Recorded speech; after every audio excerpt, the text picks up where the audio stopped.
നമസ്കാരം. ഒരു പേയ്മെന്റ്, ഒരു കമ്പനി, ഒരു ആരോപണം, പിന്നെ വർഷങ്ങളായി നീളുന്ന അന്വേഷണങ്ങൾ, ഒടുവിൽ കേരള രാഷ്ട്രീയത്തിലെ ഏറ്റവും ചർച്ച ചെയ്യപ്പെട്ട വിവാദങ്ങളിൽ ഒന്നായ CMRL എക്സാലോജി കേസ് വീണ്ടും നിർണായക വഴിത്തിരിവിലേക്ക് എത്തുകയാണ്. മുൻ മുഖ്യമന്ത്രി പിണറായിയുടെ മകളുടെ കമ്പനിയും പ്രമുഖ വ്യവസായ സ്ഥാപനങ്ങളും തമ്മിലുള്ള സാമ്പത്തിക ഇടപാടുകളെ ചുറ്റിപ്പറ്റിയുള്ള ചോദ്യങ്ങൾക്ക് ഉത്തരം അന്വേഷിച്ചു തുടങ്ങിയ അന്വേഷണം ഇന്ന് സംസ്ഥാന രാഷ്ട്രീയത്തിന്റെ കേന്ദ്ര വിഷയമായി മാറിയിരിക്കുന്നു. EDയുടെ പുതിയ നീക്കങ്ങൾ പുറത്തു വരുമ്പോൾ ഇത് വെറും ഒരു അന്വേഷണ ഫയലിന്റെ കഥയല്ല, അധികാരവും നിയമവും രാഷ്ട്രീയവും നേർക്കുനേർ ഏറ്റുമുട്ടുന്ന ഒരു കഥ കൂടിയാണ്. വർഷങ്ങൾക്ക് മുൻപ് ഒരു സ്വകാര്യ കമ്പനിയുടെ അക്കൗണ്ട് പുസ്തകങ്ങളിൽ ഒതുങ്ങിയിരുന്ന ചില സാമ്പത്തിക ഇടപാടുകൾ ഇന്ന് സംസ്ഥാന രാഷ്ട്രീയത്തിന്റെ ഏറ്റവും ഉയർന്ന അധികാര കേന്ദ്രത്തെ വരെ സ്പർശിക്കുന്ന ചോദ്യങ്ങളായി മാറിയിരിക്കുകയാണ്.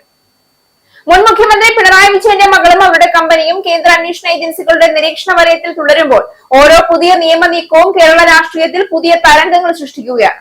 CMRL എക്സാലോജി കേസിൽ കൂടുതൽ നടപടികളിലേക്ക് ED കടക്കാൻ പോവുകയാണ്.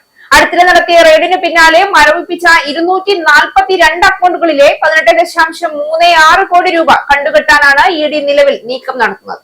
മരവിപ്പിച്ച അക്കൗണ്ടുകളിൽ ഒന്ന് വീണ വിജയന്റേതാണ്. HDFC ബാങ്കിലെ ഈ അക്കൗണ്ട് ഉൾപ്പെടെ ED കണ്ടുകെട്ടൽ നടപടികളിലേക്ക് നീങ്ങും. ഇതിനായി വരും ദിവസങ്ങളിൽ അഡ്ജുഡിക്കേറ്റ് അതോറിറ്റിക്ക് ED ഔദ്യോഗിക റിപ്പോർട്ട് നൽകുകയും കൂടുതൽ നിയമ നടപടികളിലേക്ക് നീങ്ങുകയും ചെയ്യും. 2023 ആദായ നികുതി വകുപ്പിന്റെ കണ്ടെത്തലുകളിലൂടെയാണ് CMRL എക്സാലോജി വിവാദം പൊതു ചർച്ചയിലേക്ക് എത്തിയത്. കൊച്ചിൻ മിനറൽസ് ആൻഡ് റൂട്ടൽ ലിമിറ്റഡിൽ നിന്ന് എക്സാലോജിക് സൊല്യൂഷൻസ് എന്ന കമ്പനിക്ക് സേവനങ്ങൾ നൽകാതെയാണ് പണം കൈമാറിയതെന്ന ആരോപണമാണ് അന്വേഷണത്തിന്റെ കേന്ദ്രബിന്ദു. തുടർന്ന് SFIO അന്വേഷണവും പിന്നീട് കള്ളപ്പണം വെളുപ്പിക്കൽ നിരോധന നിയമപ്രകാരം ED അന്വേഷണവും ആരംഭിച്ചു. ഈ കേസിൽ ഏറ്റവും നിർണായകമായ വഴിത്തിരിവ് ഇപ്പോൾ ഹൈക്കോടതിയിൽ നിന്നാണ് ഉണ്ടായിരിക്കുന്നത്.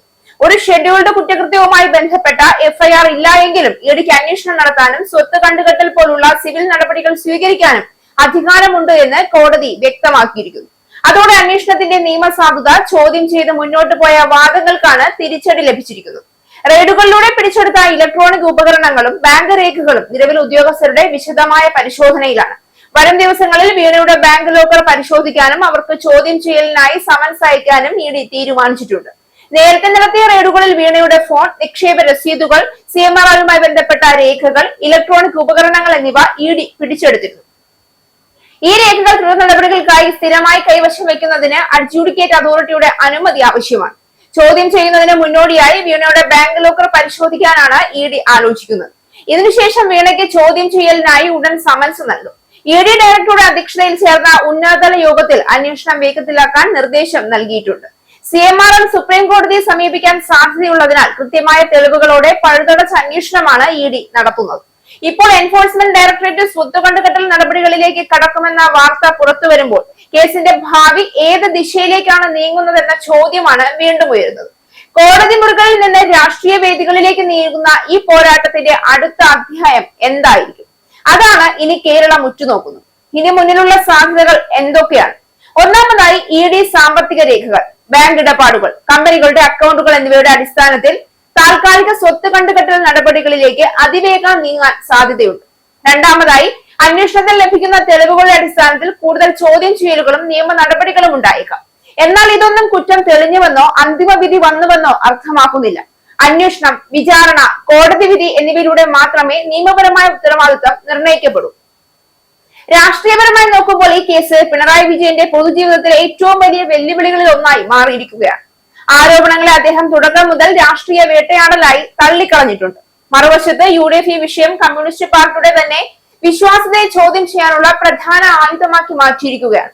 അതിനാൽ ഇതൊരു കുടുംബത്തെയോ ഒരു കമ്പനിയോ മാത്രം സംബന്ധിക്കുന്ന കേസല്ല.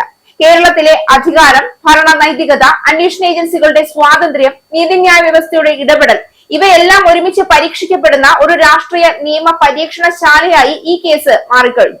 ഇനി വരുന്ന ദിവസങ്ങളിൽ EDയുടെ ഓരോ നീക്കവും കോടതിയുടെ ഓരോ നിരീക്ഷണവും കേരള രാഷ്ട്രീയത്തിന്റെ ഗതി തന്നെ മാറ്റാൻ ശേഷിയുള്ള വാർത്തകളായിരിക്കും.